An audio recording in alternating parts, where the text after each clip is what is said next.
Tila hinostage umano ng mismong creator nito ang Facebook page ng isang travel and tours company sa Marikina. Kaya nagpasaklolo na sa mga autoridad ang mga may-ari ng nasabing Facebook page.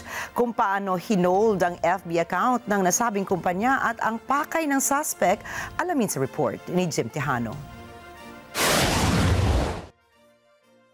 Arestado ng mga tauhan ng Eastern Police District Anti-Cybercrime Team ang dalawang ito. Inireklamo sila ng isang travel and tours agency sa Marikina City dahil sa inalisan sila ng access sa Facebook page ng kanilang kumpanya. Humingi kasi ng halagang 300,000 piso ang account creator kapalit ng access sa page.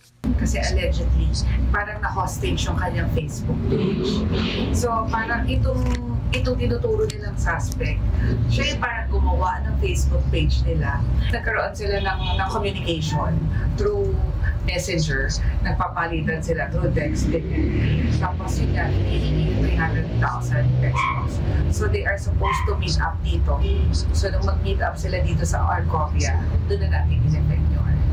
Pero ang suspect na si alias Isa, may depensa sa kanyang aksyon. Actually po, ang purpose lang po ng pagpunta namin dun sa lugar na yun ay para i-claim yung ipinangako po nila na bayad sa amin as sweldo namin.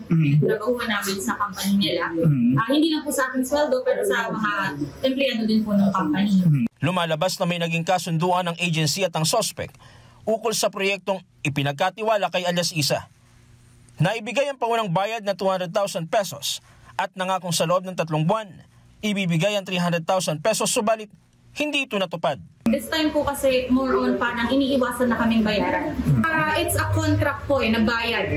Actually, ang sabi ko po nung una, ang hinihingi ko lang ay partial ng sweldo ko, ng kontrata ko. Kasi po ang kontrata namin ay actually kalahating milyon po. Pero ayon sa PNP, hindi sapat na dahilan ng hindi natupad na kasunduan para alisan ng access ang kumpanya dahil labag pa rin ito sa batas. Sa ngayon, nasa kustudiya na ng Pasig City Police ang suspect at naharap sa patong-patong na reklamo. Ang violations na kakarapin nito, illegal access sa Section 5, aiding and abetting, at saka robbery extortion in relation to Section 6 of 10175. Patuloy naman ang paalala ng PNP Anti-Cybercrime sa publiko na maging maingat at huwag basta maniwala, mapapersonal man o online, ang transaksyon. Jim Tejano, para sa mata ng Agila. Matatag, matapang, matapat.